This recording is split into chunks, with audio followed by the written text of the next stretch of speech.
Mesdames, Messieurs, chers amis, bonjour et bienvenue à l'Institut du monde arabe. Dans le cadre de partenariat entre la chaire de l'EMA et l'Institut de recherche et études en épistémologie de Bruxelles, nous avons le plaisir de vous présenter aujourd'hui une rencontre qui a pour thème le symbole du mouvement des femmes arabes. Cette rencontre sera suivie par un hommage à Madame Jocelyne Dakhlia, qui est parmi nous, historienne, anthropologue et directrice de l'École des hautes études en sciences sociales de Paris. Avant tout, je passe la parole à Monsieur Yahya Belhassan, membre de l'équipe, et Madame Naïma Daoudi, coordinatrice de cet institut, et ce, à la place de Monsieur Beddi Ibnou, absent pour des raisons professionnelles. Monsieur Yahya, vous pouvez... Bonjour tout le monde. Ici, je représente l'Institut l'IESE. Alors, Institute for Epistemological Studies Europe est un institut de recherche dont la mission est de promouvoir de nouvelles approches épistémologiques permettant d'envisager les questions de l'interculturalité et de l'interpénétration culturelle à l'échelle locale et globale, en mettant à contribution les angles d'attaque et les champs disciplinaires les plus variés. Les chercheurs impliqués dans ces travaux de recherche viennent d'horizons culturels et disciplinaires divers, mais ils partagent les principes épistémologiques et éthiques valorisant la pluralité paradigmatique dans les divers aspects. Voilà, je vous invite à visiter le site de l'Institut. Au nom de l'Institut des études épistémologiques européens ISE et son directeur, M. Beddi Ibnou, je remercie l'Institut du monde arabe de cette invitation et de cette rencontre autour du thème symbole du mouvement des femmes arabes.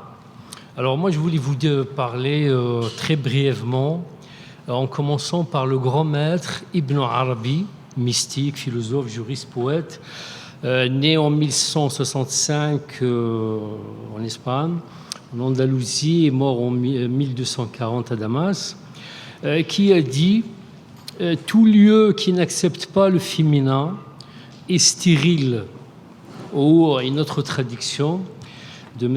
Éric Geoffroy, « Un lieu qui n'est pas empreint de féminité n'est pas fiable ».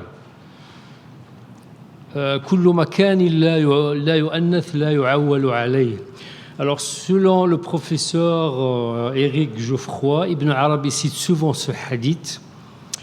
Les femmes sont les sœurs jumelles, shaqa'iq, sont les sœurs jumelles des hommes. Qu'on peut lire aussi, les femmes sont les semblables des hommes. Et il cite ces vers, je veux dire Ibn Arabi, il cite ces vers dans les Futuhat Mikkiya. Les femmes sont les sœurs, la traduction c'est de monsieur Éric Geoffroy. Les femmes sont les sœurs jumelles des hommes. Dans le monde des esprits comme des corps, leur statut est unique. C'est ceux qui expriment le terme être humain. Pour une cause contingente, le féminin s'est différencié du masculin, synthèse primordiale en vertu de l'unicité présente dans toutes les essences. C'est ce souffle-là, entre autres, qui a inspiré peut-être Rifa'a Tahtawi, 1801-1873, précurseur du féminisme en Égypte. Il a été chargé par le Conseil supérieur de l'éducation sous le règne d'Ismaïl Pacha, mort en 1895, d'écrire un livre dans lequel il a exprimé l'essentiel de ses conceptions sur le féminisme. Il a insisté, ou il insiste, sur le droit des femmes à être instruites et qu'elles doivent apprendre la lecture, l'écriture, le calcul, et j'en passe. Cela, écrit-il, Rifat Tahtawi, augmentera leur connaissance et leur intelligence, les rendra, dit-il, aptes au savoir, capables de participer à l'action des hommes par leurs propos et leurs avis. Traduction de Delcroix Catherine. Malgré sa défense de l'instruction et du droit au travail de la femme, Tahtawi reste toutefois très conservateur dans ses conceptions. Dans la plupart des cas, il essaie de montrer la conformité de ses idées avec la tradition, Torah, ou du moins avec une certaine tradition. La femme demeure pour lui un objet honteux, al-mar'a awra. Il écrit « Ce qui empêche les femmes d'être juges ou d'exercer une fonction publique, c'est peut-être le fait qu'elles sont des êtres, bon la traduction je mets entre guillemets, honteux, awrat, qui ne sauraient se mêler aux hommes pour s'acquitter des devoirs de leur charge. » Ce conservatisme et le fait de ne pas passer outre le texte religieux se trouvent chez l'ensemble des réformistes musulmans. Bien que leurs œuvres, au XIXe siècle et au début du XXe, fût très avancées par rapport à cette époque, elles restent cependant des simples aménagements permettant de sauver l'essentiel des valeurs musulmanes. Qasim Amin, 1865-1908 par exemple, qui a insisté sur le droit de la femme à l'éducation, à la liberté, tout en luttant contre les abus de la polygamie. Dans ses deux livres, L'émancipation de la femme et La femme nouvelle, Tahrir al-Mar'a ou al-Mar'a al-Jadida, préconise la suppression du voile, c'est-à-dire le voile intégral, et la limitation de la polygamie au cas de stérilité ou de maladie et l'arbitrage du divorce par un juge. Brièvement, c'est le penseur et le syndicaliste tunisien Tahar Haddad qui franchit le pas. Il fit scandale en 1930 avec son essai « Notre femme dans la législation islamique ». Imra'atuna fi sharia wal mujtama. Notre femme dans la législation islamique et la société. Il a été totalement rejeté par les religieux, y compris par Tahar Ben Achour, et les masses populaires conservatrices. Il a été accusé clairement d'être l'ennemi de l'islam. Les questions étudiées, pour finir, les questions étudiées dans ce livre, le livre de Tahar Haddad, concernent l'éducation féminine, le droit de choisir un mari, la réfutation catégorique de la polygamie et de l'unilatéralité de droit au divorce accordé à l'homme et l'insécurité qui en découle pour la femme. Il prend la création de tribus permettant de vérifier la nécessité du divorce au cas par cas. Il pose le problème explicitement. Toute législation doit avoir un système juridique qui représente une force, la protégeant contre les abus des individus dans le texte ou l'esprit. Or, les musulmans se comportent d'une manière peu compatible avec la loi musulmane. N'est-il pas donc de leur devoir, et particulièrement celui de leur élite, d'agir pour la préserver de toute atteinte à son esprit avec la même autorité que l'on attend des tribunaux religieux? Voilà un aperçu très bref du début du féminisme arabe. Cet échantillon qui a été exposé montre que l'émancipation de la femme arabe ne peut être réalisée, semble-t-il, dans le monde arabe sans une lecture audacieuse du texte religieux. Merci pour votre attention.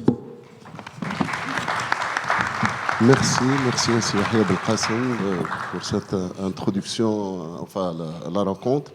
Bien sûr, je voudrais dire que nous avons, pendant toute l'année 2019, nous l'avons consacré aux femmes et nous avons rendu hommage à plusieurs femmes ici en France et dans le monde arabe, notamment au Maroc et en Jordanie. Je voudrais seulement vous dire que cette rencontre se clôturera par le thème que nous avons choisi, symbole du mouvement des femmes arabes. Si nous avons fait un choix, mais un choix toujours, peut-être un choix, il est toujours subjectif. Mais je suis sûr que nous avons, il y a des noms aussi importants, de femmes importantes que nous n'avons pas peut-être souligner. Nous avons invité des intervenantes et des intervenants pour nous en parler de cette femme célèbre. Pour cela, je cède la parole à Madame Safa Monqid, sociologue et arabisante. Elle est maître de conférence ou maîtresse de conférence à l'Université de Paris 3, Sorbonne Nouvelle. À vous la parole. Merci. Merci beaucoup. Il marche le micro? Oui. Donc, je remercie tout d'abord les organisateurs de m'avoir invité donc, à animer cet atelier donc, portant sur les figures illustres du mouvement féminin dans le monde arabe. Donc, je suis très contente d'être parmi vous donc, et de participer à cette rencontre en hommage à notre collègue Jocelyne Dakhlia et en hommage à toutes les femmes aux femmes militantes arabes donc, qui ont, je veux dire, consacré leur vie et leur plume à défendre la cause des femmes. Donc on va voir à travers les interventions des différents collègues que les profils sont riches et variés. Donc ça va des femmes activistes sur le terrain, donc, comme l'a été Huda Sha'rawi et Nawal Saadawi, etc. Donc aux femmes poétesses comme Nazig al-Malaika dont les collègues ou le collègue va parler, et aussi des femmes penseurs comme Fatima al-Mernissi qui ont œuvré, je dirais, ont tout fait pour déconstruire un petit peu cette vision androcentrée donc du savoir, et pour le cas de al-Mernissi, du savoir religieux. Alors juste un petit mot, donc nous allons survoler différents contextes. Il faut savoir que les contextes sont, je veux dire, chaque contexte a ses spécificités. Je veux dire, ces mouvements ne datent pas d'hier, comme l'a expliqué le collègue. Donc, les prémices de ces mouvements d'émancipation des femmes dans le monde arabe remontent à la fin du 19e, début 20e. Et elles furent, donc, ces mouvements furent marqués au départ par un féminisme masculin, en reprenant un peu les termes d'Alain Roussillon, puisque, comme vous l'avez si bien présenté, donc, il y a eu des leaders hommes. Contrairement au féminisme occidental, ce sont les hommes qui ont œuvré pour la promotion de la cause des femmes, puisqu'elles étaient considérées comme étant le maillon important donc, de la construction de la Oumma à l'époque. Alors le berceau, c'est l'Égypte, comme on va le voir. Pourquoi l'Égypte? À l'époque, c'était la plus grande ville du monde arabe, et surtout, elle a vu, donc on a vu s'affirmer un mouvement donc, je veux dire, féministe, appelé, donc, si on réfère à la littérature de l'époque, appelé en arabe la Nahda Nisaiya ou la Haraka Nisaiya en fonction des auteurs, donc un mouvement de renaissance féminine, je veux dire, qui a, je veux dire, dont la particularité est l'affirmation d'un mouvement porté, cette fois-ci par des femmes. Et une des figures de proue, c'est Huda Sha'rawi, donc, dont va nous parler donc, Madame Ons Debesh, qui est maître de conférence à l'Université de Paris 8 et docteur en lettres modernes. Je lui donne sans tarder la parole, donc vous avez 15 minutes. Donc on va essayer de faire passer les différentes interventions. Je propose qu'on laisse le débat vers la fin afin d'optimiser le temps si vous n'y voyez pas d'inconvénient. Et je vous remercie, je passe la parole à Madame Ons. Merci à vous. Bonjour à tous. Donc, à travers cette communication intitulée « Symbole du mouvement des femmes arabes, les pionnières Huda Sha'rawi et Maïziada », je vous invite à voyager dans le temps entre la fin du 19e et le début du 20e siècle pour mieux comprendre et apprécier à sa juste valeur le combat d'une poignée de femmes, actrices d'un changement sociétal important en ce qui concerne les droits de la femme. Leur implication personnelle et leur engagement politique, pour certaines, leur a valu une renommée internationale. C'est le cas de Huda Sha'rawi, qui a consacré sa vie à la cause féminine, puisqu'elle dirigea le mouvement féministe en Égypte de 1923 jusqu'à sa mort en 1947. Une autre forme de combat féministe aussi efficace que la politique, c'est celle de la plume que nous découvrons avec la douce Maïziada. Par ailleurs, je profiterai de l'occasion pour vous présenter brièvement d'autres figures féministes, actrices de ce mouvement, mais peu connues, afin de vous faire découvrir leurs ouvrages. Sans plus attendre, voici un cas unique et peu connu dans l'histoire de l'émancipation féminine dans le monde arabe du XIXe siècle. Il s'agit de la princesse Salm ibn Saïd. Voici son portrait. Donc, brièvement, la princesse Selmé est l'une des filles du sultan Saïd bin Sultan Abu Saïd, qui règne sur Oman et Zanzibar de 1806 à 1856. Sa mère était une esclave circassienne. Elle a été enlevée très jeune dans son pays natal et offerte au sultan Saïd, qui en fait sa concubine. Selmé perd son père à l'âge de 12 ans et sa mère à l'âge de 19 ans. Elle décide donc de s'installer seule dans l'une de ses demeures héritées de son père au bord de la mer. Cette autonomie précoce pour une jeune femme musulmane de 22 ans ne passe pas inaperçue sur l'île de Zanzibar. Aucun prétendant ne demande à sa main. Selmé fait alors la connaissance de son voisin Rodolphe Reuter, un jeune négociant allemand de 26 ans qui avait appris le Kiswahili, le parler local de Zanzibar, un mélange d'arabe et de parler africain. Malgré l'interdit religieux et social qui frappe ce type de relation, la princesse Selmé tombe éperdument amoureuse du jeune homme qui partage ses sentiments. Elle ne tarde pas à tomber enceinte et son destin bascule. Pourquoi parler aujourd'hui de cette princesse ? Tout simplement parce que Selmé bin Saïd a laissé un livre très original pour l'époque. Il s'agit de ses mémoires intitulées « Mémoires d'une princesse arabe ». Pardon, la version française. Publiés d'abord en allemand en 1886, ils sont réédités 4 fois la même année. Et la traduction anglaise paraît 2 ans plus tard. Quant à la traduction française, paraît plus tardivement en 1905. 2 grandes thématiques sont abordées dans ces mémoires. La première relate le parcours atypique de la princesse Selmé depuis sa jeunesse dans sa ville natale de Zanzibar jusqu'à son établissement en Allemagne en 1867. Et la deuxième aborde sa position dans la tourmente des enjeux politiques des grandes puissances coloniales. Elle relate aussi son combat au quotidien pour s'imposer dans une société européenne intolérante contre les étrangers. La traduction arabe des mémoires intervient très tardivement en 1977, mais elle suscite un grand intérêt parmi les intellectuels qui restent partagés face à cette femme qui prend tour à tour le visage de la rebelle absolue, de la renégate, de la mère éplorée, de la sœur fidèle, de l'anticolonialiste ou encore de la féministe d'avant-garde. Progressivement, c'est une autre image qui apparaît dans l'opinion publique, celle d'une princesse qui a pesé sur le cours de l'histoire, non seulement dans son pays d'origine, mais aussi dans le jeu des grandes puissances coloniales. Je m'arrête là en ce qui concerne la princesse ou la belle histoire de cette princesse et je vous invite à lire les mémoires afin de découvrir le parcours atypique et passionnant de cette femme courageuse et combative. Et comme le dit Amin Maalouf dans Les Désorientés, je cite, « On parle souvent de l'enchantement des livres, on ne dit pas assez, il est double, il y a l'enchantement de les lire, il y a celui d'en parler. » Fin de citation. Juste, il y a une lettre aussi, donc lettre adressée à son frère, celle de Selmé bin Saïd. Donc, passons à un autre combat féministe au sein de la société arabe du début du XXe siècle, celui d'une grande dame, Huda Sha'rawi.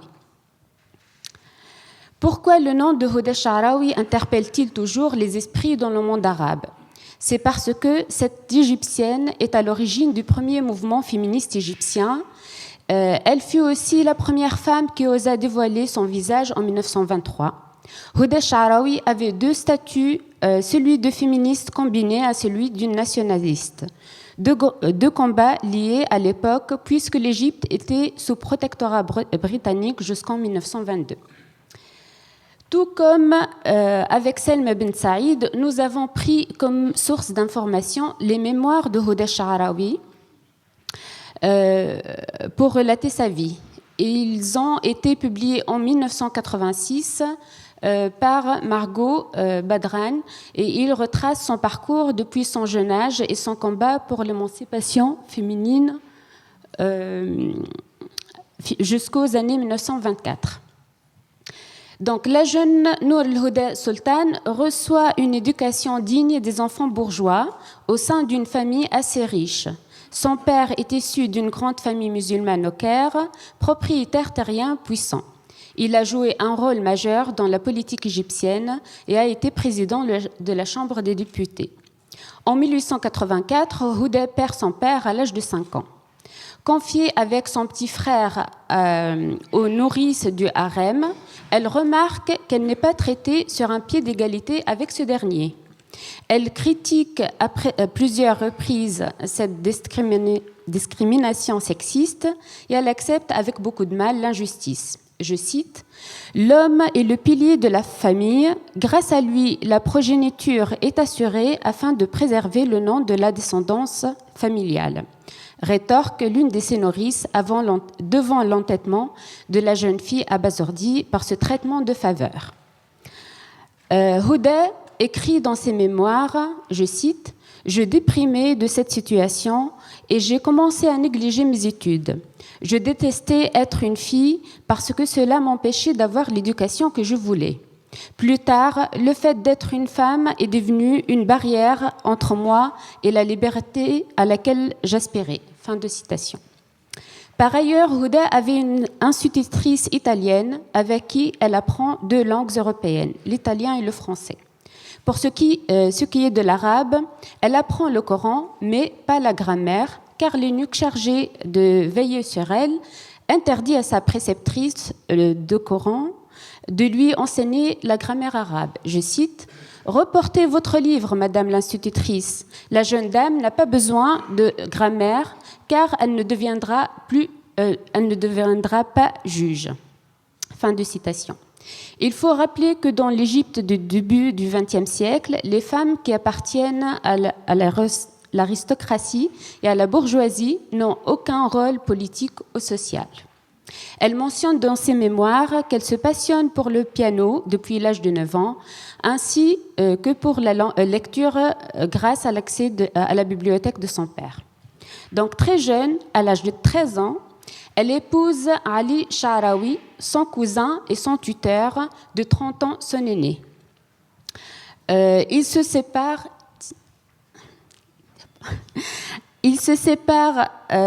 15 mois après, puisque sa concubine lui a donné un garçon. C'était une violation du contrat de mariage imposé par la mère de Huda, qui avait exigé la monogamie. La jeune mariée est heureuse de retourner vivre chez sa mère. Des rencontres déterminantes. Cette année de séparation de son mari lui permettent de poursuivre ses études, de jouir de plus de liberté pour aller à des concerts et des débats. Elle rencontre à cette époque des femmes européennes. Il faut rappeler que dans le contexte colonial, des Européennes accompagnent leurs maris diplomates en Égypte. Elles se mêlent à la haute société et sont bien accueillies par les bourgeoises égyptiennes. C'est le cas de Jeanne Lebrun, l'auteur du livre La répudiée, dont le mari sera Premier ministre d'Égypte, Hussein Rojdi Besha. Cette femme sera une amie proche de Huda Sha'rawi.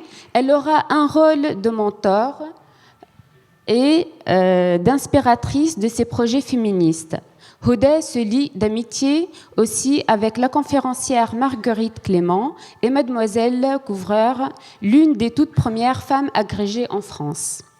Ces Européennes introduisent de nouvelles idées et des pratiques nouvelles en ouvrant des salons littéraires en Égypte.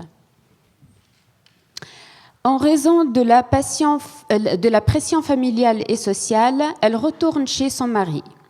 De cette union naissent 2 enfants, un garçon et une fille.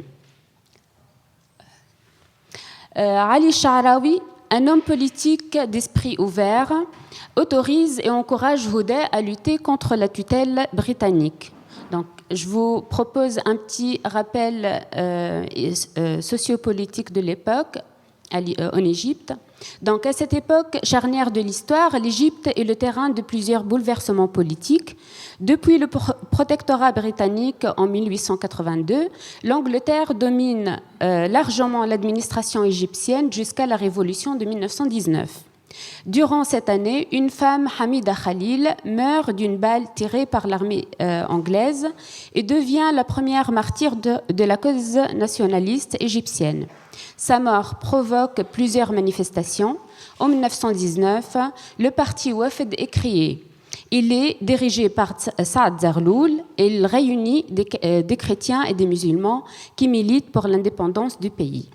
Houda devient présidente du comité central des femmes du parti Wafd et est imprégnée par cette lutte anticolonialiste jusqu'à la proclamation de l'indépendance en 1922. Donc son mari meurt la même année et Houda, veuve, jouit alors d'une plus grande marge de manœuvre pour continuer ses luttes. Elle devient une femme politique redoutable et acquiert un statut de leadership. En 1922, Houda fonde l'Union féministe égyptienne et elle en devient la présidente jusqu'à sa mort en 1947. En 1923, elle se rend à la conférence internationale des femmes à Rome avec des amis, César Nabarawi et Nabawiya Moussa. Donc, un peu plus loin. Oui, celle-là. Donc, elle, c'est Nabawiya Moussa. Cette dernière adopte des vêtements masculins, costume, cravate, en gardant le voile. Donc, je me permets donc de l'appeler Coco Chanel égyptienne. Avec la complicité de César Nabarawi, Houda décide de montrer son visage en public. Voilà. Donc, avec César Nabarawi. Cet acte courageux de défi aux normes culturelles et sociales vaut à Houda Sha'rawi une renommée nationale et internationale. Donc, je passe, malheureusement, on n'a pas assez de temps, donc je passe de la force de caractère de Houda Sha'rawi à la douceur imbibée de fragilité de Maïzied. Donc, je vous laisse quand même écouter rapidement, ça dure 1 minute, cette séquence prise de France Culture en 1979, la séquence. Voilà. « 1923, à la gare du Caire, une femme de la haute société égyptienne lève le voile qui lui cache le visage. L'assemblée est sous le choc, puis l'applaudit. Cette femme, c'est Houda Sha'rawi, de retour d'un congrès féministe à Rome. César Nabarawi, sa collaboratrice et amie, se souvient. Sur le bateau, je lui dis, écoute tante, nous n'avons pas été, je crois quand même, à Rome, dire que nous sommes émancipés et nous allons encore de nouveau porter le voile à notre rentrée. Ce qui a peut-être aussi aidé la chose, c'est que les 2 personnes de la famille qui pouvaient nous empêcher étaient morts l'année précédente. Elle, son mari, et moi, mon père. Quand nous sommes revenus dans le train, elle m'a dit, écoute César, c'est très facile, tu sais ce que nous ferons? Nous lèverons le voile noir et nous l'accrocherons comme ça, alors on ne verra que notre visage. Voilà, c'est donc source France Culture, enregistrement de 1976. Donc, comme je viens de dire, et il ne me reste pas beaucoup de temps, je passe à Maïzied. Maïzied, donc, elle est née en 1886 et portait le prénom de Marie. Donc, son père libanais, sa maman est palestinienne. Tout comme Houda Sha'rawi, elle a vécu dans un siècle qui a connu des bouleversements politiques et sociaux majeurs. May a vécu dans une famille plutôt moderne, mais qui véhicule des valeurs religieuses strictes. Ses nombreux voyages entre la Palestine, le Liban et l'Égypte forgent son regard sur le monde arabe, mais aussi elle a une identité éclatée, compliquée à cerner et qu'il lui faudra assumer pleinement plus tard. Je cite: Je suis née dans un pays, mon père vient d'un autre, ma mère d'un troisième territoire, je vis dans un pays, mes spectres me suivent d'une terre à l'autre. À quel pays dois-je appartenir? Quelle terre dois-je défendre? Je veux un pays dans lequel je vive et je meurs. Je me vois seule dans ce bas monde, femme égarée, persécutée, sans aucun port d'attache. Fin de citation.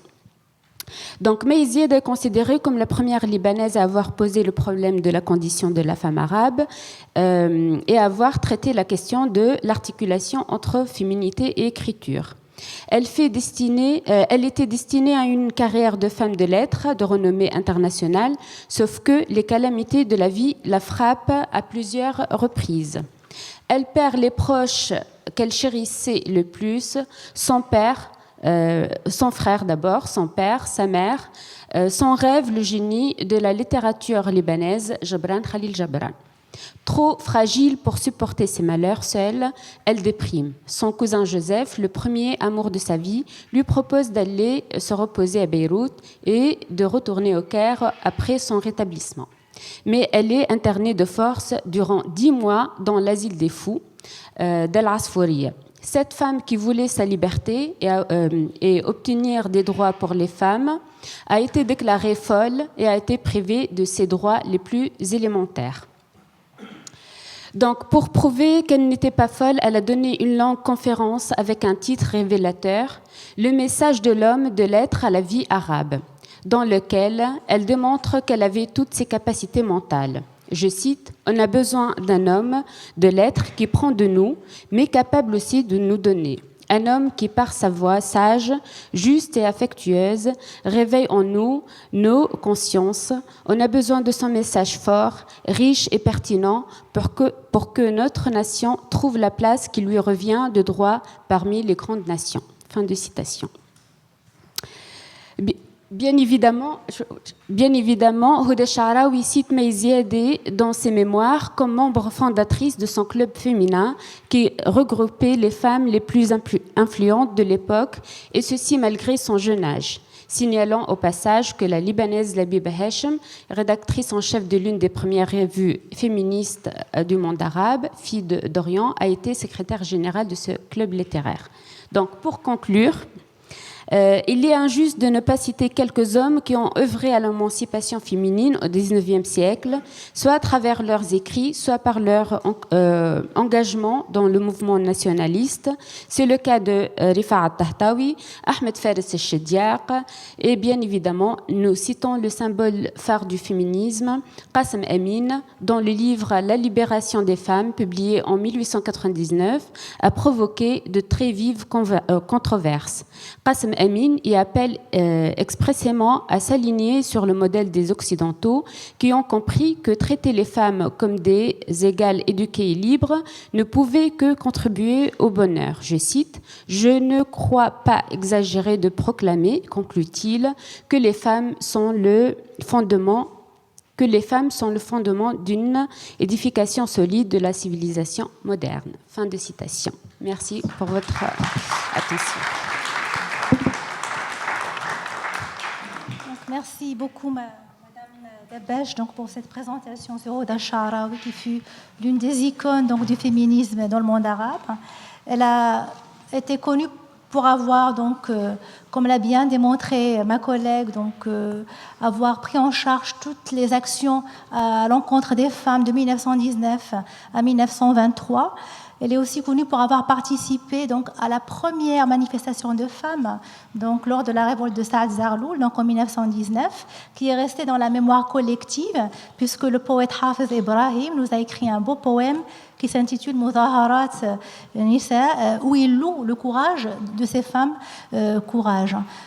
Et puis la troisième chose, c'est le dévoilement, puisqu'elle fut la première à avoir ôté le voile du visage. Je tiens juste à repréciser une petite information par rapport à ce que vous avez dit. Dans le livre de Qassem Amin, quand il parle de hijab, de tarfif al-hijab, en fait, il désigne la non-mixité des femmes et des hommes. C'est plus dans ce sens. Le terme voile dans les écrits de l'époque, en tout cas avant l'entre-deux-guerres, n'avait pas ce sens restrictif du voile, le vêtement.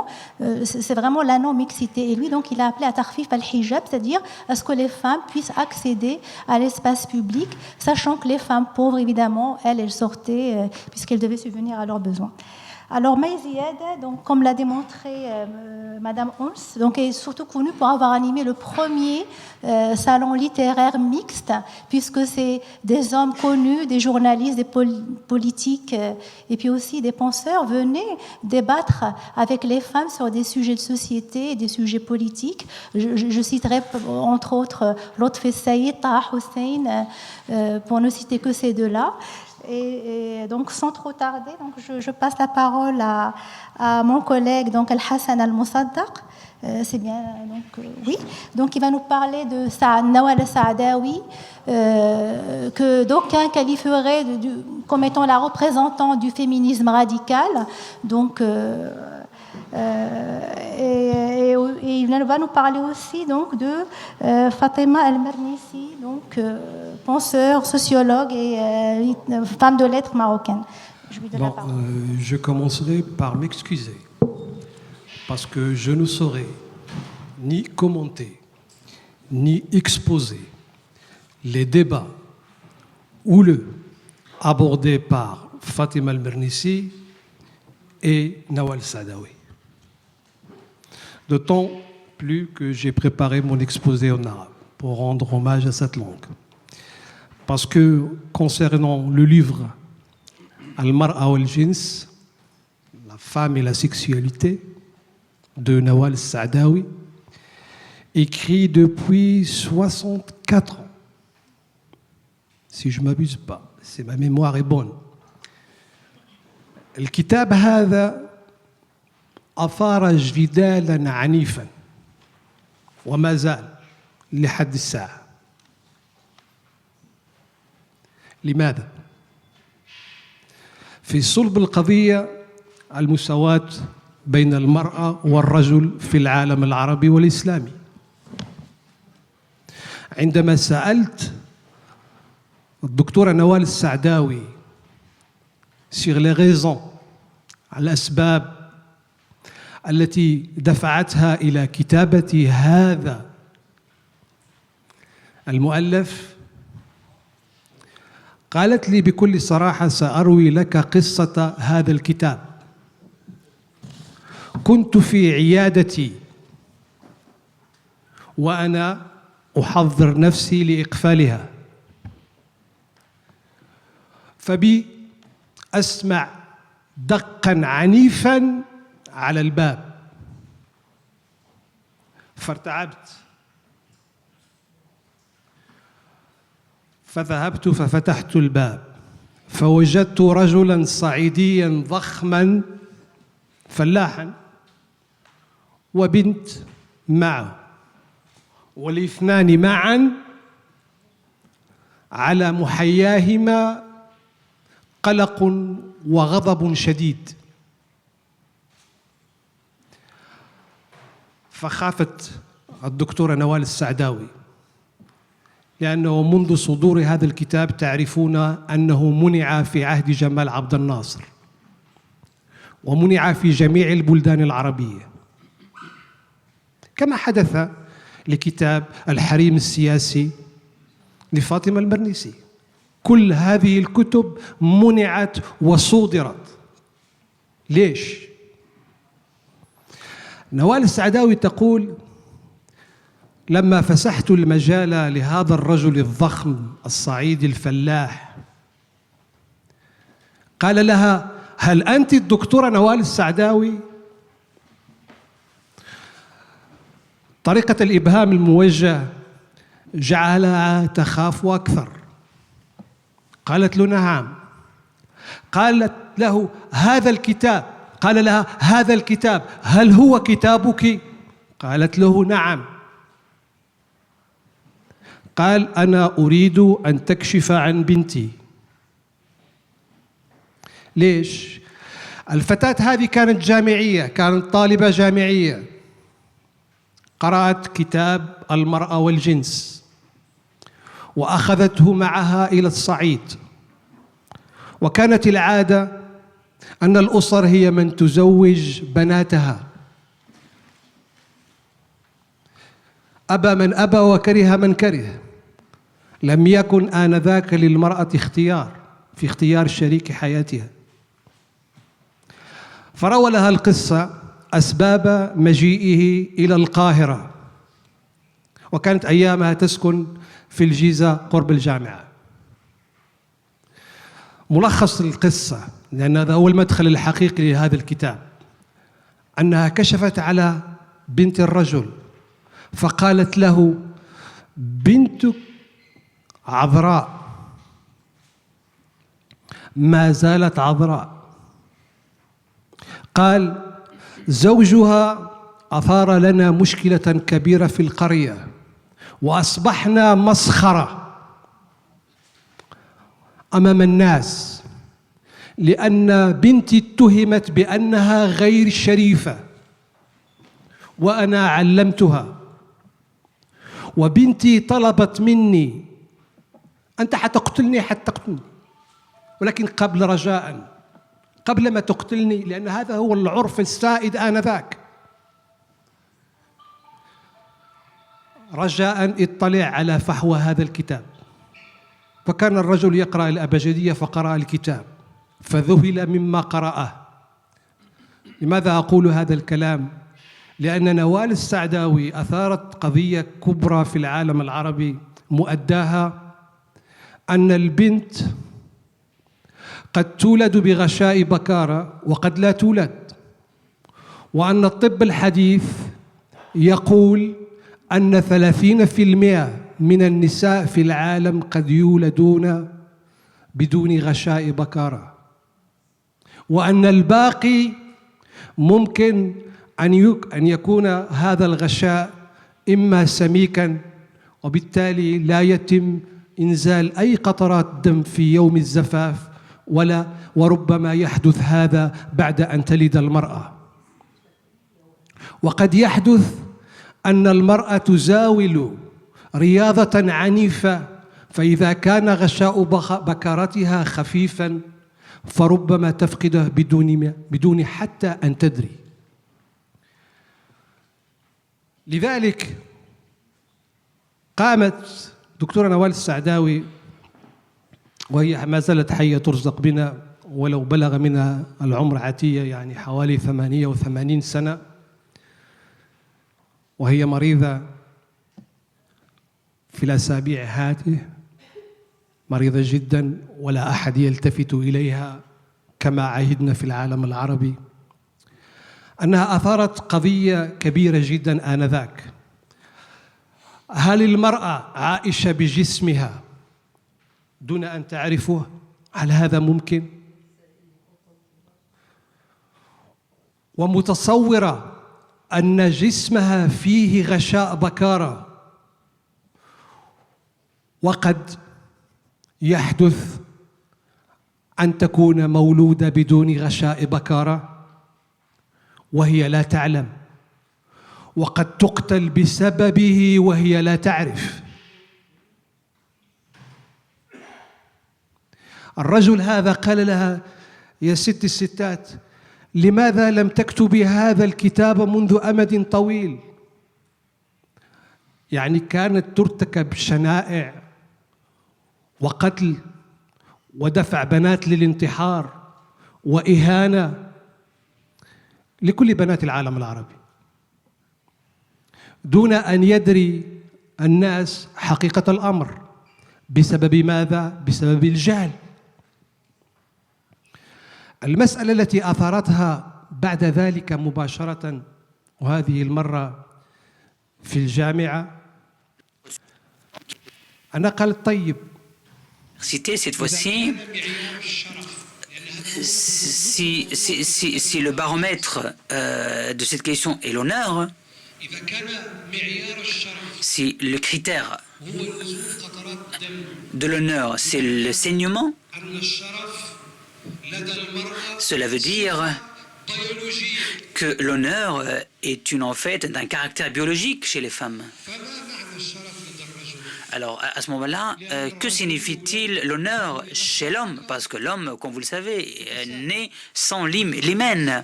Donc, c'est voilà la question que pose Nawal Saadawi. On se trompe. On se trompe. Ou la société s'est trompée. En se basant sur l'héritage islamique lorsque cet héritage a créé un parallélisme entre l'honneur et l'hymen. Parce que chaque homme espère se marier avec une femme intègre, vierge, etc. Et en même temps, il peut se permettre d'aller avoir des rencontres hors mariage pour répondre à ses instincts, à ses désirs. Donc voilà cette dualité, ce double usage et qui pousse une femme à refroidir sa passion, à freiner sa passion pour qu'elle prouve aux autres qu'elle est une fille pure ou une fille intègre. Voilà ce qui me pousse à parler d'un autre sujet. Pour moi, je préfère pas utiliser le radicalisme ou le féminisme radical lorsqu'on parle de Nawal Saadawi, malgré toutes les qualifications moches qu'elle a subies, comme par exemple, on l'a qualifié qu'elle incitait à la pornographie, et même son nom a été mis sur des listes d'assassinats de la part des mouvements comme des Frères musulmans ou d'autres. Moi, je connais cette femme depuis très longtemps. Cette femme, elle m'a affirmé, et elle affirme jusqu'à aujourd'hui, elle n'a jamais incité à la pornographie. C'est parce que souvent c'était l'arme utilisée contre elle à chaque fois. Fatima al-Mernissi, que Dieu ait son âme, qui est d'origine marocaine, Fatima al-Mernissi, lorsqu'elle a écrit son livre Le harem politique. Pour rendre hommage à Madame Jocelyne Dakhlia, je vous invite tous à lire cet admirable article Entrée dérobée, l'historiographie du harem. Pourquoi je dis ça? Parce que rien que le titre du livre de Fatima al-Mernissi porte ce fameux concept, le harem, pose le problème hal hada soura, image, représentation, ou bien il s'agit d'une institution.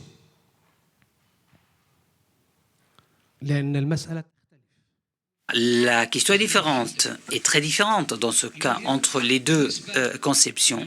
Ce qui est très important pour Madame al-Mernissi, Fatima, qui nous a quittés en 2015 et qui est née en 1940 à Fès, au Maroc.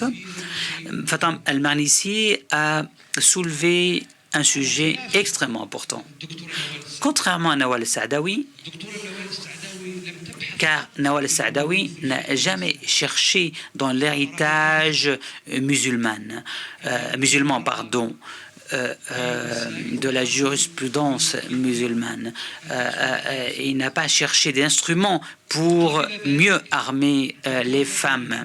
Or, Fatima al-Mernissi, pour sa part, elle a dit qu'il était très important de s'appuyer sur la jurisprudence musulmane pour défendre cette question. Et là, ici, je me rappelle d'une phrase de Jean Kostowitz.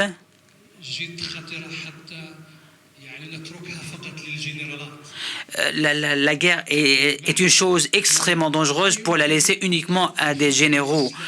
Autrement dit, la jurisprudence musulmane ne doit pas être laissée uniquement à des interprètes, pseudo-interprètes religieux en la matière.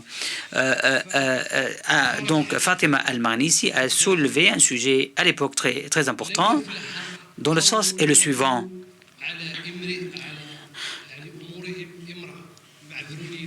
La phrase populaire qui dit, en français, un peuple ne peut pas réaliser sa prospérité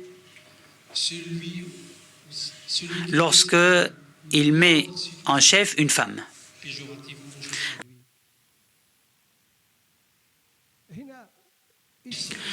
Voilà l'origine du problème. Là, on n'est plus dans la relation entre la femme et le sexe, on est maintenant dans la relation entre la femme et la politique. Étant donné que la femme est la moitié de la société, mais comment peut-on imaginer que nous pouvons réaliser un développement, réaliser la démocratie si la moitié de la société est marginalisée et ignorée? Bien évidemment, sur quelle base? Sur une base de la jurisprudence islamique. Il s'agit ici d'un hadith. Nawal al-Sa'dawi se soucie peu s'il s'agit ici d'un hadith véridique ou faux. Nawal al-Sa'dawi, il dit, ou al-Marnisi dit que je ne suis pas spécialiste en la matière, mais moi je peux vous dire que le contexte de ce hadith, à savoir les paroles du prophète, a été rapporté bien après le décès du prophète. Autrement dit, à l'époque, il y avait une guerre civile entre Ali, le prophète, et Aïcha, la femme du prophète.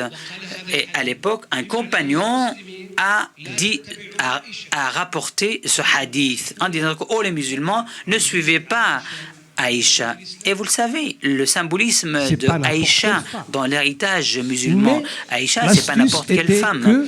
Mais à l'époque, vous ne pouvez pas laisser gouverner une femme pour la simple raison le prophète a dit. Donc, Al-Marnisi a dévoilé ce contexte et l'a contextualisé en quelque sorte, où il a bien expliqué le contexte de cette parole du prophète, de ce hadith. Et ensuite, elle a parlé d'un autre sujet, éloigner la femme de la chose publique. Autrement dit, vous avez mis un mur qui sépare entre les femmes et les hommes. Et autrement dit, vous justifiez l'éloignement, l'écartement de la fille ou le fait d'écarter les femmes de la vie politique.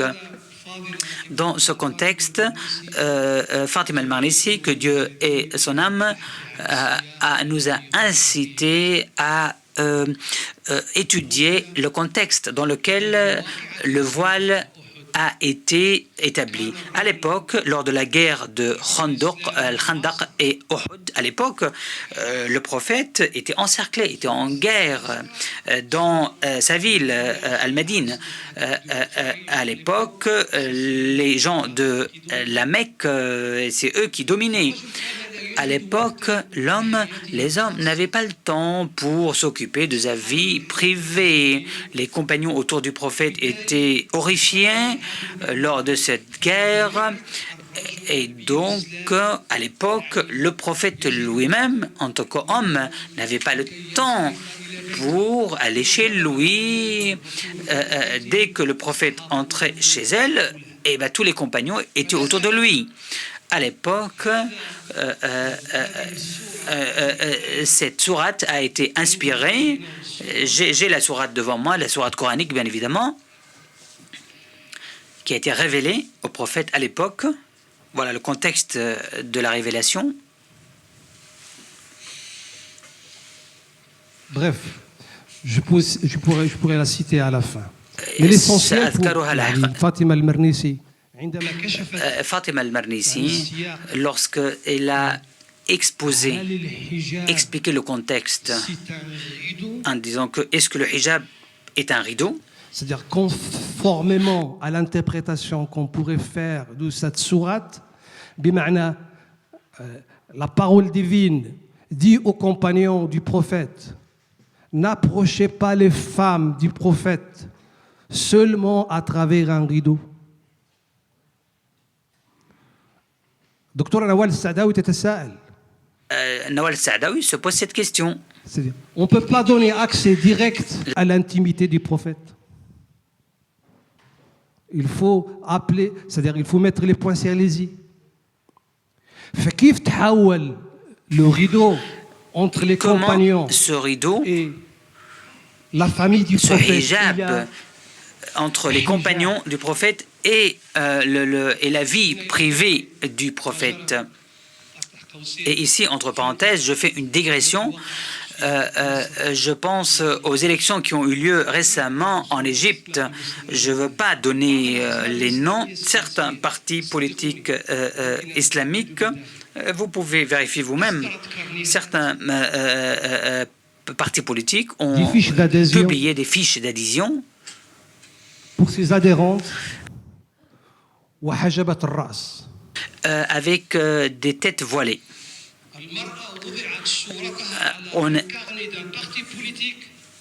On a mis le... ما معنى هذا؟ يعني شرف المرأة في وجهها أنك أنت تنظر إلى L'honneur de la femme est dans son visage.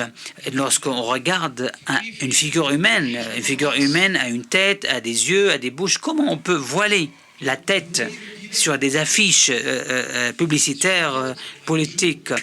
Fatima al-Mernissi et Nawal Saadawi ont osé attaquer.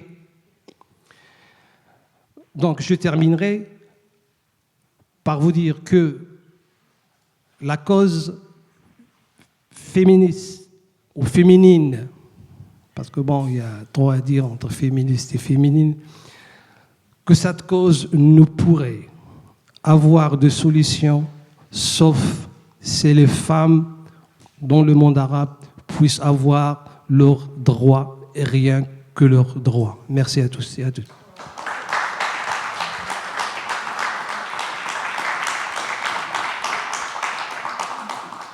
Merci beaucoup aux collègues Al-Hassan pour cette intervention sur deux femmes courage. Nawal El-Saadawi qui a osé s'attaquer à un sujet qui relève du non-dit, puisque c'est un sujet tabou, puisqu'elle a fait de son combat l'oppression sexuelle des femmes, a beaucoup dénoncé l'excision, et a édité ce fameux livre, Al-Mar'a wal-Jins, qui lui a coûté sa place au ministère de la Santé, puisqu'elle fut licenciée suite à sa publication.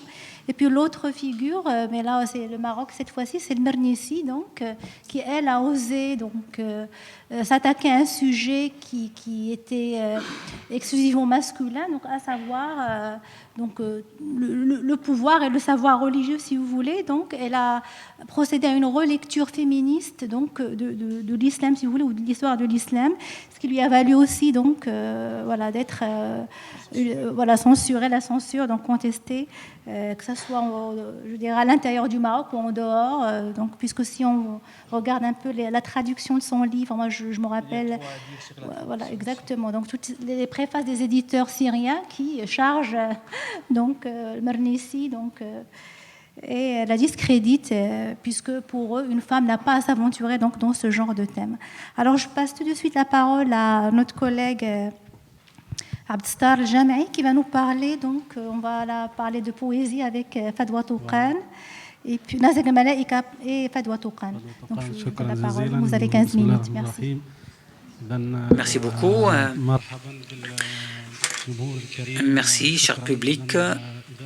Je remercie tout d'abord les organisateurs de cette rencontre et je remercie notre ami Taïb Al-Aroussi et qui m'ont donné cette opportunité pour participer à ce colloque scientifique intitulé Les figures féministes dans le monde arabe.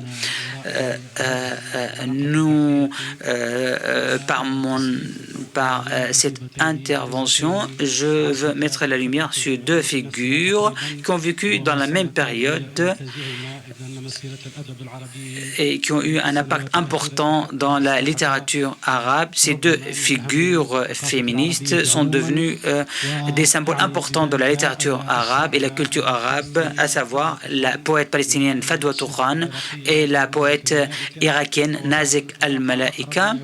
C'est une recherche, c'est une étude comparative, à vrai dire, qui montre qui montre certains points communs et certains points différents entre les deux poètes. Je vais résumer ces points dans cette intervention. Donc, il y a des, comme je dis, il y a des points communs et des points qui divergent entre les deux poètes. Ils ont une culture commune. Les deux poètes étaient en fait toutes les deux influencés par la littérature étrangère, notamment la littérature anglaise, car Nazik al-Malaika avait beaucoup de connaissances en matière de littérature étrangère et arabe. Il a étudié la littérature anglaise, et notamment les œuvres de Shakespeare, et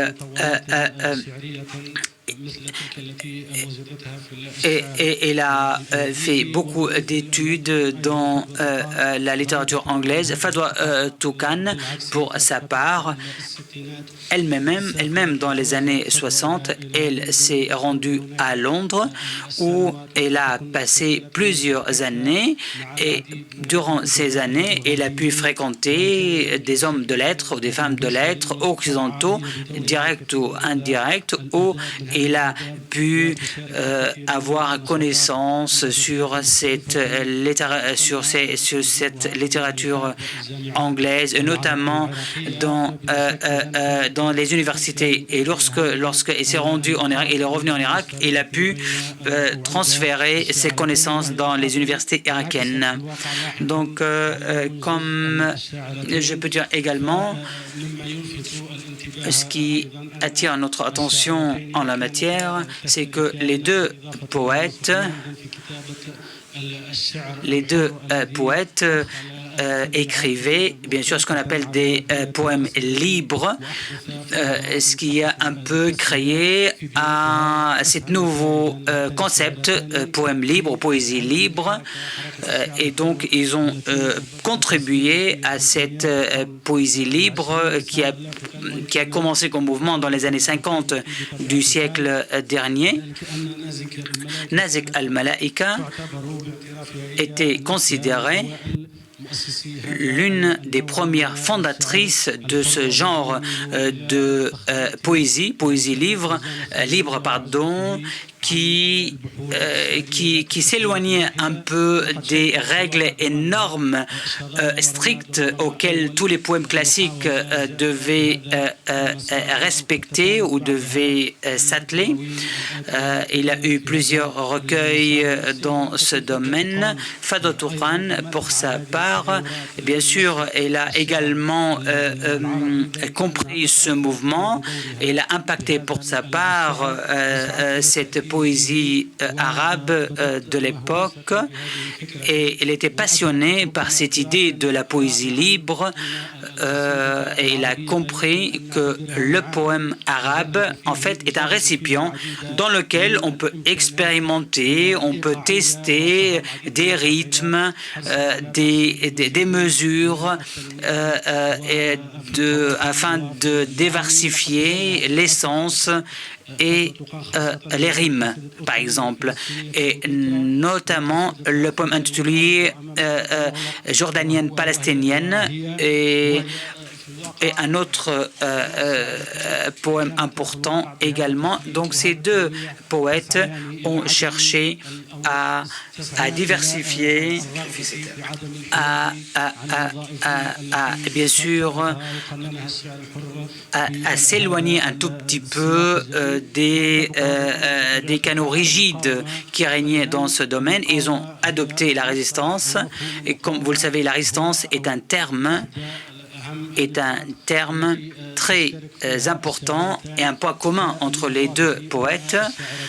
Ces deux poètes, Maziada et Nazik al-Malaika, ont répondu aux appels lancés vers elle pour créer un genre poétique qui vise l'engagement auprès des questions des peuples et pour mettre la littérature au service de l'engagement et également pour aborder d'autres sujets comme la culture.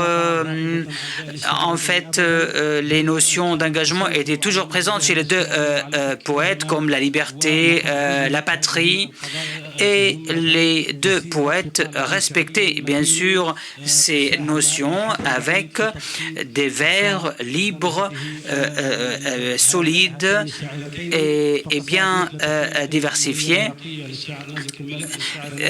Un poème, Salut à la République irakienne de Nazik al-Malaika, et un autre poème et Révolution et un autre poème de Fadwa Touran, Devant la porte fermée. Tous ces poèmes, ce sont des récipients dans lesquels on pouvait trouver beaucoup de notions de résistance à l'époque entre le peuple irakien et le peuple palestinien. Cela montre que nos deux poètes étaient bien influencés par leur environnement, dans lequel ces deux poètes cherchaient à être créatifs et cherchaient à créer, et bien sûr, souvent pour les deux poètes, le poème doit refléter la vie des lecteurs et du public. Et ensuite, on peut enrichir ces poèmes avec d'autres normes, avec d'autres mesures, avec d'autres rythmes. D'abord, on reflète la réalité et ensuite, on peut enrichir ces poèmes. Apparemment, je n'ai pas beaucoup de temps. Aujourd'hui, je vais parler des points divergents entre les deux poètes. On peut dire que la contribution de ces deux poètes en matière de critique est très différente, car la formation scientifique est différente.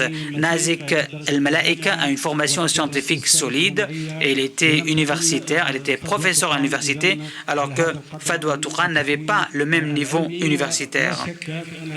Et bien évidemment, cette formation scientifique a enrichi l'expérience poétique chez Nazik al-Malaika.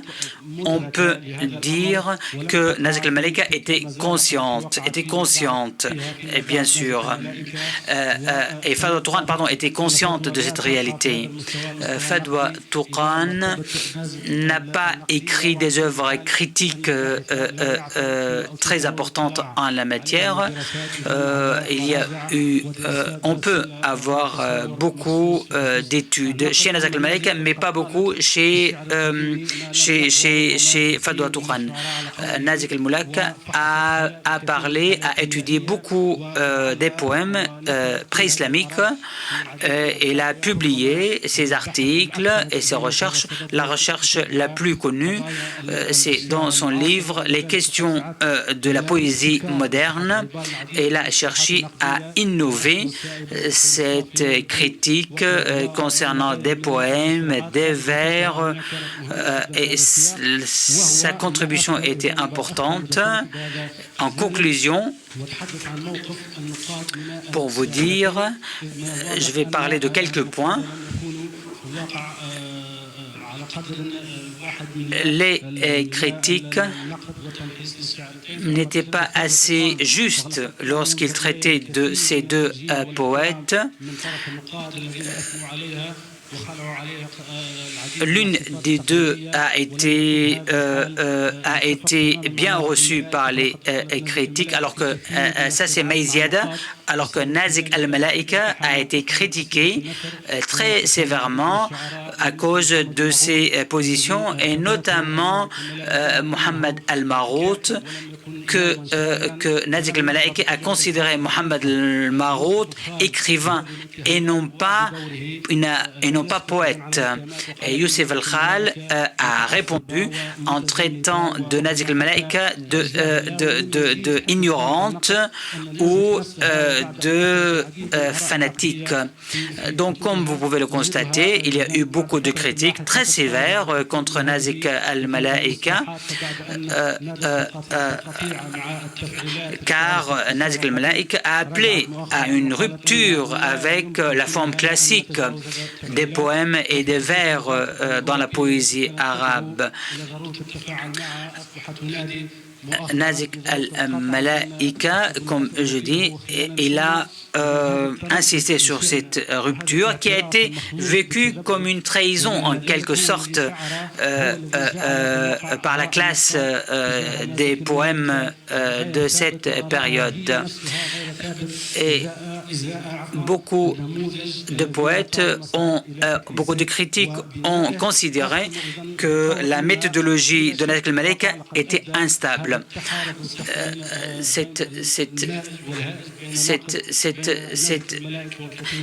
Entre cette guerre, si j'ose dire, entre Nazik al-Malaika et les critiques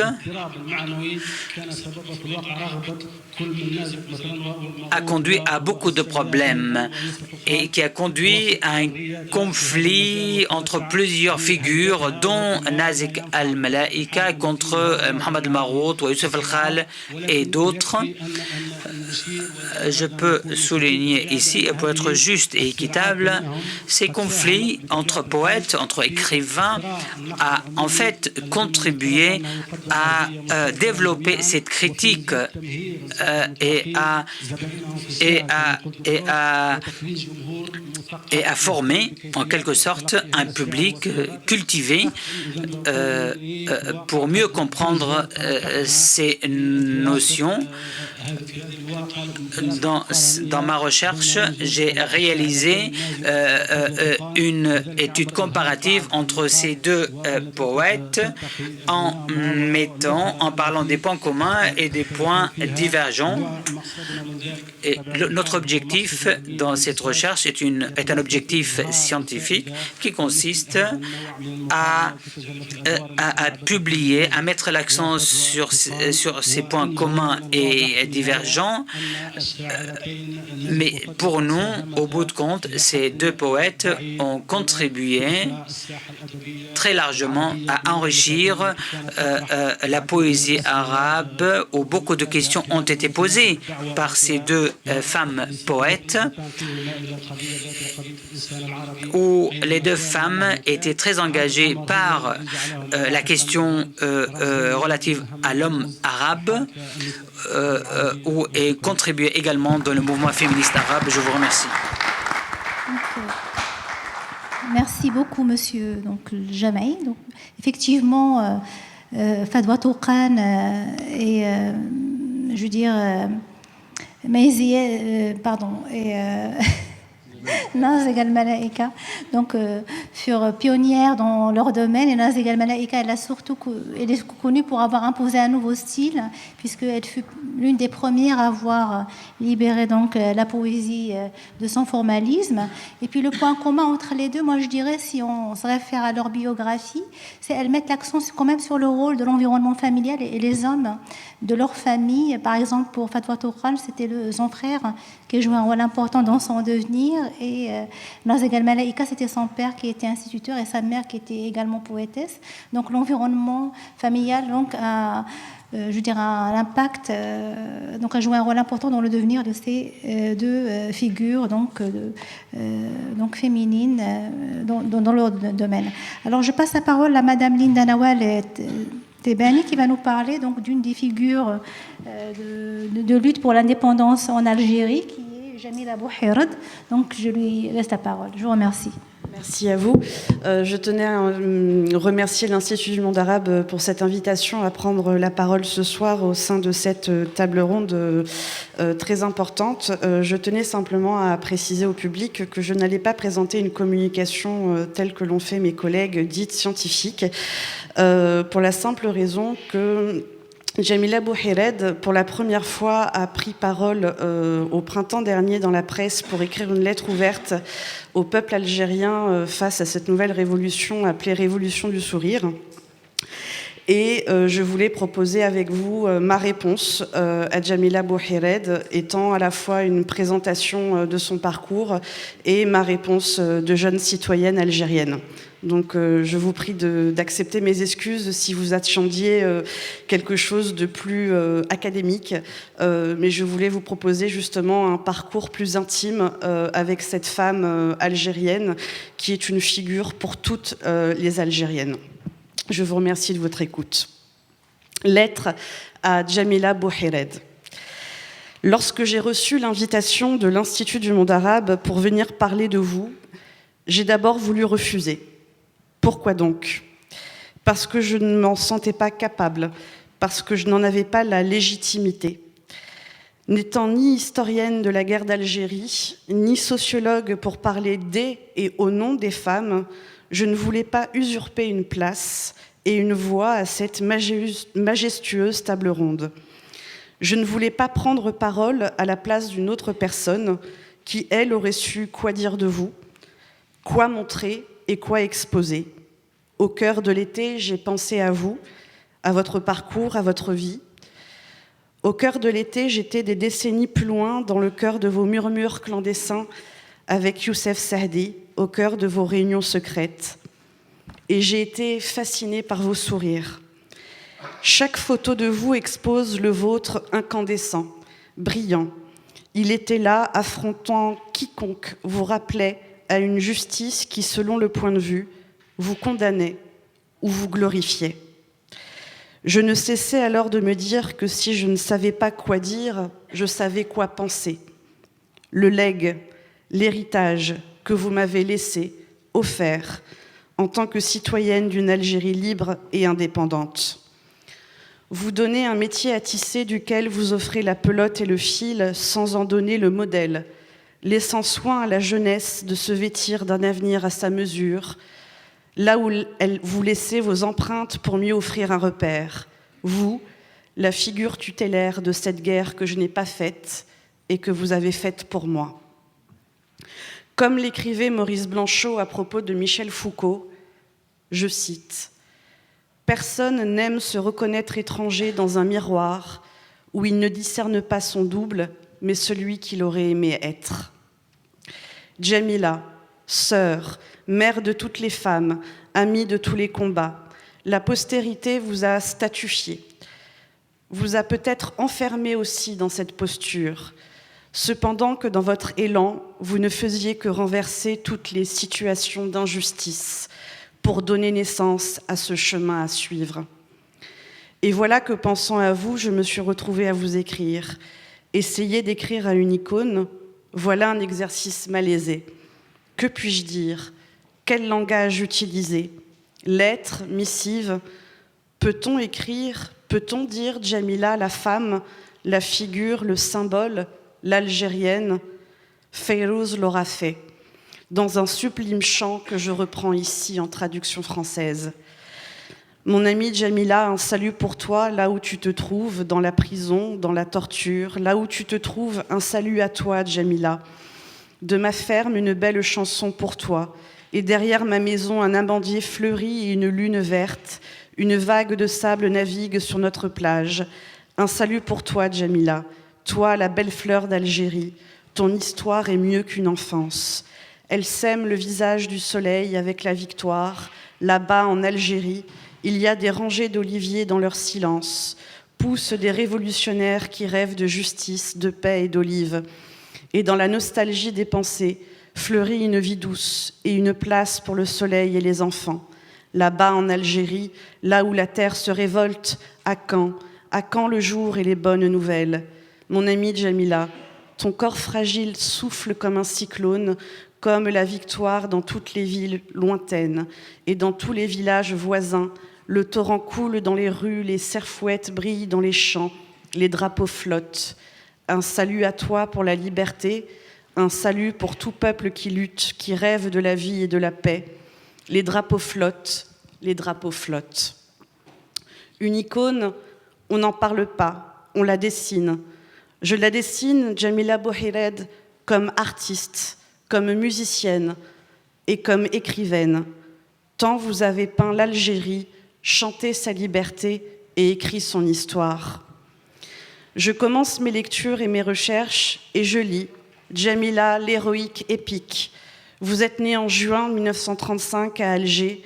On vous définit comme une militante du Front de libération nationale, collaboratrice de Youssef Sehdi, chef de la zone autonome d'Alger durant la guerre d'Algérie.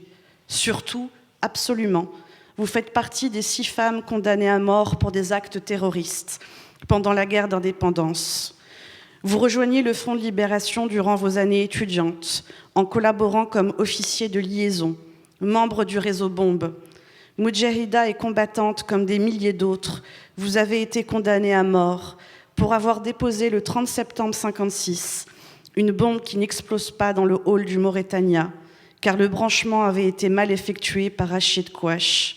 Vous recrutez Jamila Bouaza, qui dépose le 26 janvier suivant, dans le cadre d'une vague d'attentats, une bombe très meurtrière au café Coq Hardy. Vous recrutez aussi Zoliha, responsable de l'attentat de la rue Colonna d'Ornano. En avril 1957, vous êtes capturé, emprisonné, torturé. Le 15 juillet 1957, vous êtes condamné avec Jamila Bouaza. Cette condamnation sera l'occasion d'une grande et intense campagne médiatique menée par Jacques Vergès, votre futur époux, et Georges Arnaud. Ils écrivent un manifeste pour Jamila Bouhired, publié la même année aux éditions de Minuit. C'est, avec la question d'Henri Alleg, l'un des manifestes qui alerte le monde sur les mauvais traitements et les tortures infligées pendant la guerre d'Algérie. Soutenu, accompagné, vous êtes finalement gracié et libéré en 1962 dans le cadre des accords d'Évian. J'arrête ma lecture et me revient votre sourire, malgré les souffrances, les atrocités et la torture. Dans cette guerre masculine, au discours masculin et à la mémoire masculine, c'est bien votre sourire qui persiste, demeure et s'impose. Comme le rappelle Malika El Corso, je cite, « S'il arrive que la femme algérienne devienne objet d'histoire, elle ne l'est jamais en tant que telle, mais figure d'annexe. Vous serez assistante à une autre histoire, celle menée par l'homme de 54 à 62. » Fin de citation. Dans cette lutte de libération, vous avez mené 2 fronts et une révolution à 2 niveaux, Jamila. Celle de l'indépendance nationale et celle de l'indépendance subjective. L'Algérie devenant 2 sphères, l'une privée et l'autre publique. Dans l'éveil de conscience militant à votre engagement, vous étiez l'élite d'un futur radieux malgré un statut de subalterne. Comme l'explique Mohamed Harbi, la femme a participé à la guerre, mais en tant qu'élément subordonné, pas simplement au niveau politique. Elle assurait la logistique, elle pouvait poser des bombes, s'occuper de la cuisine dans les maquis, acheminer des vivres, mais on ne trouve pas de femmes dans les directions des organisations. Elles avaient des tâches d'exécution, elles n'étaient pas associées aux décisions. Cependant, en 1956, la plateforme de la Soummam demandera, dans un vibrant hommage à toutes ces femmes, « Nous saluons avec émotion, avec admiration, l'exaltant courage révolutionnaire des jeunes filles et des jeunes femmes, des épouses et des mères, de toutes nos sœurs moudjahidettes qui participent activement et parfois les armes à la main à la lutte sacrée pour la libération de leur pays. Le programme de Tripoli relevait la nécessité de l'émancipation de la femme algérienne à laquelle vous avez participé. La participation de la femme algérienne à la lutte de libération a créé des conditions favorables pour briser le joug séculaire qui pesait sur elle et l'associer d'une manière pleine et entière à la gestion des affaires publiques et au développement du pays. Le parti doit supprimer tous les freins à l'évolution de la femme et à son épanouissement et appuyer l'action des organisations féminines.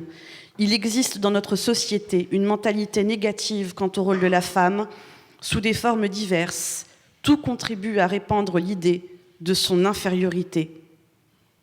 Jamila, nous rejoignons l'interrogation de Malika El Corso pour répondre à votre combat. Être ou ne pas être, modèle d'hier, modèle d'aujourd'hui, lutter ou ne pas lutter, au grand jour ou à l'ombre, pour quelle perspective?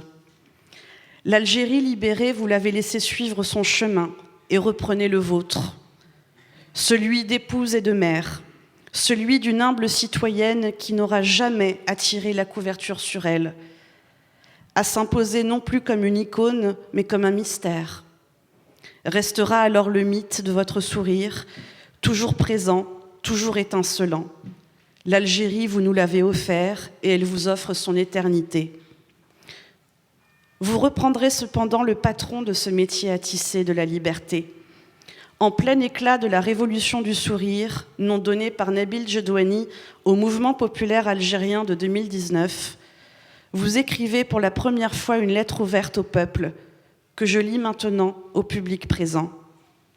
Mes chers enfants et petits-enfants, je voudrais d'abord vous dire tout mon bonheur d'être parmi vous pour reprendre ma place de citoyenne dans ce combat de la dignité, dans une communion fraternelle. Je voudrais vous dire ma gratitude pour m'avoir permis de vivre la résurrection de l'Algérie combattante que d'aucuns avaient enterrée trop vite. Je voudrais vous dire ma joie, toute ma fierté de vous voir reprendre le flambeau de vos aînés.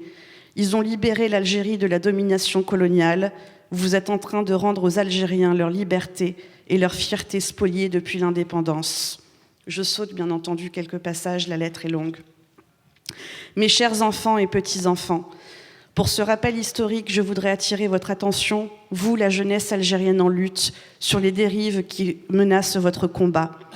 En renouant le fil de l'histoire interrompu en juin 62, vous avez repris le flambeau qui va éclairer le chemin de notre beau pays vers son émancipation, dans la dignité retrouvée et dans les libertés à reconquérir. Là où ils se trouvent, je suis convaincue que nos martyrs, qui avaient votre âge lorsqu'ils avaient offert leur vie pour que vive l'Algérie, ont enfin retrouvé la paix de l'âme. Je vous encourage à lire la suite de la lettre. Elle termine celle-ci en disant « Ne les laissez pas pervertir la noblesse de votre combat. Ne les laissez pas voler votre victoire. » Jamila Bouhiret. De votre sourire, vous accompagnez la révolution du sourire qui scande « Silmiya, Silmiya », pacifique, pacifique. L'esquisse de votre ibtissem, sourire, devenu Huriya, liberté, à travers sa Jamila, beauté, et sa béatitude, ne cesse aujourd'hui de se répandre sur les visages de ces milliers de femmes qui reprennent votre nom, vos mots et votre combat pour une lutte toujours affirmée de nos droits, de ses droits. De la torture de la guerre à la violence moderne, d'une bataille sans fin. Voilà vos mots pour nous, pour la jeunesse, pour l'Algérie, une lettre, une image, comme un dialogue qui n'a jamais cessé avec cette idée que l'écrit explose et expose, non plus directement mais de manière oblique. Image qui se refuse d'être fantôme et qui poursuit son empreinte sur le temps, sur les gens, sur l'histoire du présent. Dans la reconquête de soi, le symbole et le nouveau mouvement est là. Marchez dans vos pas. Cela même que vous avez fait avec les manifestants, liant du même voie la libération d'un novembre 54 à celle d'un peuple au présent qui réclame ses droits. Militante de la cause nationale, vous êtes la clé qui ouvre le seuil d'une histoire, notre et universelle. Nous, femmes et hommes de l'Algérie d'aujourd'hui en pleine nouvelle révolution. Vous appartenez à votre histoire, en êtes l'héroïne, la saisissez et la vivez. Extase d'un chemin à suivre pour échapper au chaos des nuits de l'oubli. Elle, au nom de toutes les autres, au nom de nous autres que vous nommez vos enfants et petits-enfants, vous, la mère d'un peuple en suspens. Je vous remercie.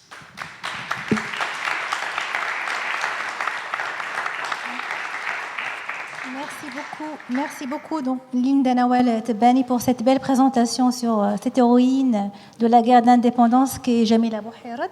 Donc là, je propose qu'on passe aux questions. Donc on va vous laisser la parole. Si vous permettez des questions courtes, parce que faute de temps, donc on ne pourra pas nous aventurer dans des commentaires très très longs. Oui.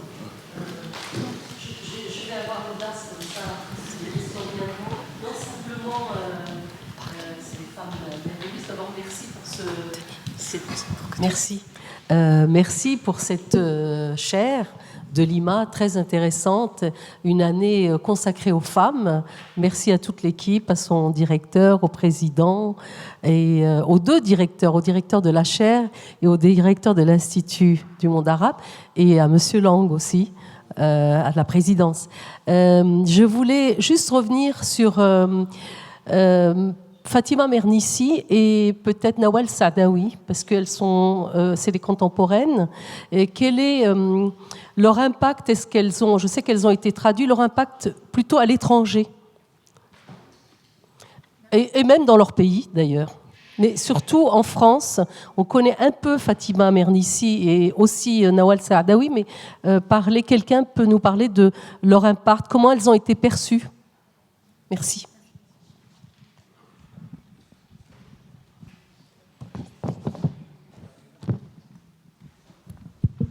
Merci. En fait, c'est-à-dire leur autorité scientifique et académique a été établie à partir de l'étranger. Ni pour Fatima al-Mernissi, ni pour Nawal Saadawi. Cette reconnaissance, si vous voulez, leur effort pour essayer de tracer une voie de l'émancipation et de trouver des solutions parfois non commodes par rapport à l'inconscient politique du monde arabe. Mais la reconnaissance du monde arabe est venue très tardivement. Très tardivement. Donc j'ai évoqué la situation de Nawal Saadawi. Ça laisse à dire. Pour Fatima al-Mernissi, bon, il suffit de dire qu'il a publié ses livres sous un autre nom.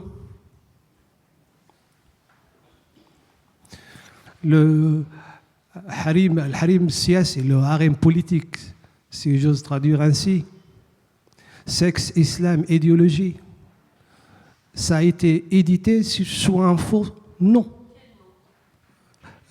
Fatima Aït Sabbar. Vous mesurez la censure qui s'était posée par rapport à leurs écrits scientifiques. Mais pour Fatima al-Mernissi notamment, s'il a mis son pied pour analyser la vision traditionniste, dogmatique, il a aussi contribué pour déchiffrer un terrain très sensible par rapport à l'inconscient politique de la sexualité dans le monde arabe. Notamment quand il a rapporté, je schématise, les écrits de l'anthropologue américain George Murdoch. Qu'est-ce qu'il nous dit, Fatima al-Mernissi? Il y a deux sociétés, deux types de sociétés, si on veut catégoriser. Il y a, c'est-à-dire dans toute société, le processus de socialisation se fait soit par l'intériorisation, je dis bien par l'intériorisation des règles qui jugulent l'instinct sexuel, et c'est notamment la société occidentale. L'autre catégorie de société, c'est la société arabo-musulmane qui émettent des barrières extérieures pour juguler l'instinct sexuel. Ce qui se traduit en se référant à Freud et à Al-Ghazali. Pour Freud, la théorie freudienne en tout cas, qu'est-ce qu'il établit? Il établit sa théorie sur la castration des attributs phalliques. L'un possède le phallus et l'autre n'en possède pas. Donc la femme occidentale, selon Freud, intériorise ce manque Tandis que Fatima al-Mernissi, quand il se réfère à Al-Ghazali, bon, Ghazali fait autorité sur rue, je veux dire, c'est pas n'importe lequel. Qu'on soit bien, d'ailleurs, qu'on soit bien d'accord avec lui ou pas, c'est pas ça le problème. L'essentiel, c'est-à-dire, Ghazali, au détriment de Freud, reconnaît la sexualité de la femme. Mais sauf le problème pour Al-Ghazali, et c'est là où ça blesse, il considère cette sexualité comme une fatalité, comme une fitna. Donc, il faut tout faire pour juguler, pour interdire cette fitna. Et c'est à partir de ce fameux livre « Revivification des sciences de la religion » qu'il a essayé de faire valoir la nécessité de voiler la femme. Donc pour Fatima al-Mernissi, il envoie les deux, dos à dos, ni Freud, ni Al-Ghazali, et il se penche c'est-à-dire vers l'esprit de lumière qui donne droit à tout être humain, homme ou femme, d'avoir des droits, tout simplement. Bonsoir à toutes et à tous. Je suis bien sûr très content de votre présence, de votre participation et de la présence de notre président Jacques Lang qui vient de nous rejoindre. J'aimerais bien ajouter des petites remarques à ce que j'avais le plaisir d'entendre. Et je commence par notre cher Ons. J'étais parmi les premiers à écrire sur la princesse Salwa bin Saïd. Il y a une trentaine d'années maintenant, et je pense que c'est une pionnière, mais malheureusement, il a été traduit en anglais, comme vous l'avez bien dit, 2 fois ou 3 fois, je ne sais pas, en français 1 fois, et un siècle après, il a été traduit en arabe. Alors c'est pour ça que je ne le considère pas comme parmi les pionnières actives qui ont participé à changer. Et d'ailleurs, avant de mon arrivée ici, quelques mois, j'ai soutenu, ou bien j'ai participé à un jury à l'Université de Sultanat de Oman sur Salwa bint Saïd. Et j'étais en train de dire, voilà, vous êtes la petite fille de Salwa bint Saïd, mais vous n'êtes pas aussi courageuse qu'elle. Pour ce qui concerne Nazik al-Malaïka et l'autre Fadwa Tonkan, je pense que, surtout pour changer la poésie, la forme de la poésie pour Nazik al-Malaïka, c'est une contestation contre la forme. Hamoud al-Sher qui était en forme masculine en quelque sorte, et ça a été bien étudié par certains critiques arabes.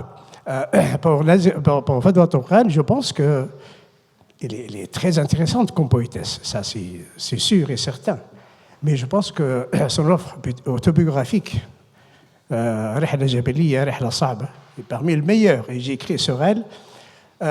Cher ami Moussaddaq, je te remercie pour parler un peu en arabe, un peu en français, parce que c'est l'Institut du monde arabe, et je ne cesse pas à appeler à arabiser encore plus l'Institut. Seulement, j'écris j'ai fait 3 études sur Al-Ghazali, Ibn Hazm et Averroès, leur vision de la femme. Et je pense que Al-Ghazali, il est très dangereux. Et je le considère comme l'un des grands fondateurs de ce qu'on appelle maintenant, ce que j'ai appelé la pensée de la sauvagerie contre la femme. Parce qu'il utilise n'importe quel hadith, n'importe quel verset coranique contre la femme. Tandis qu'Ibn Hazm, il est le fondateur de ce que j'ai appelé discours de l'amour. Averroès, il parle de la femme comme Durkheim, ou je ne sais pas, comme Baudrillard, ou comme n'importe quel penseur français ou anglais moderne.